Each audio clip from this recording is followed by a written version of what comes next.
ઈ ગોકળના હાથમાં આંબોળો ને તમને કહો આશ્રમમાં બધાય પાંગતમાં જમતા હતા ને આખો ભગત બિચારો હાવ ગરીબ માણસ ભગતડો માંડે એટલે ઓલા બધા પ્રસાદ લેવા બેઠા ની માખા બેઠા એટલે આના તૂટલ લુગડા અને બિચારો ભગત માણા નાયા ધોયા વગેરેનો પેલો એટલે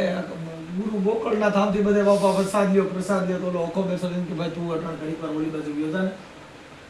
અટણ બધા પ્રસાદ દે છે બીજી પાંગતમાં બે છે એટલે બિચારો ઓલો ભગત ઓલો ને તે ઊભો કરી ગયો પછી બીજી પાંગત બેઠી આખો પાછો એમાં બેઠો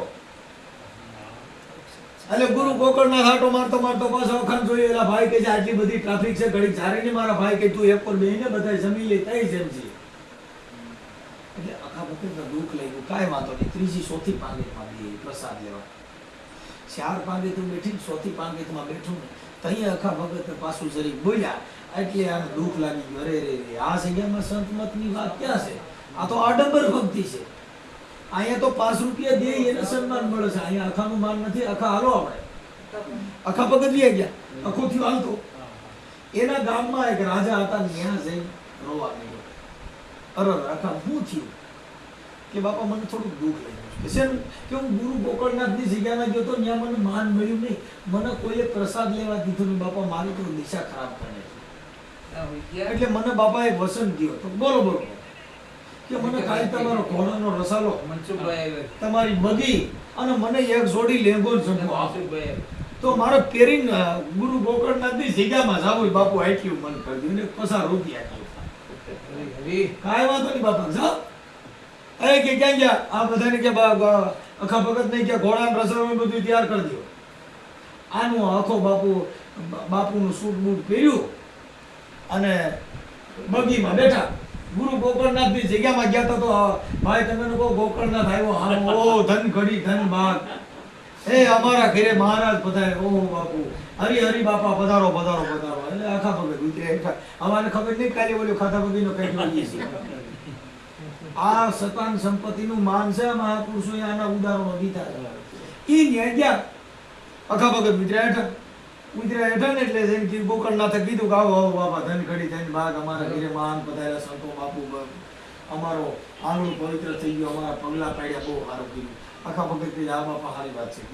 બધે રેકડ્યા કે જા અમારા સંડાસ બાથરૂમ બધે મુંબઈ વાળે બનાવી દીધા છે અને 3 ઓરડા ફલાણા ભાઈએ બનાવી દીધા છે અહીંયા આ બધું રસોડું ફલાણા ભાઈએ દીધું છે 1 લાખ ફલાણાએ દાન દીધું છે સારું સારું એ ભાઈ રસોઈયાઓ હાસા ઘીની રસોઈ બનાવો આપણે ઘરે મહારાજ પધારે હાસા ઘીનું જમવાનું બનાવ્યું 32 માઇકના ભોજન પીરસ્યા આના બધે દેખાડીને પછી રસોઈ થઈ ગઈ એટલે ગુરુ ગોકળનાથે કીધું કે મહારાજ આલો પધારો તમે જમવા બેસો ગરમે ગરમ રસોઈ છે ઠરી જા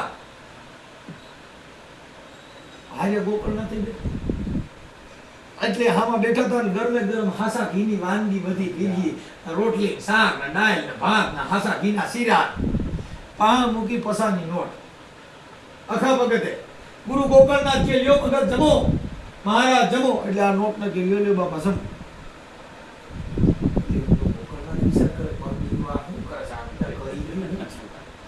એ બાપુ આ બધું ઠરી જા જો તમારા માટે ગરમ રસોઈ બનાવી છે તમે જમવા માંડો બાપા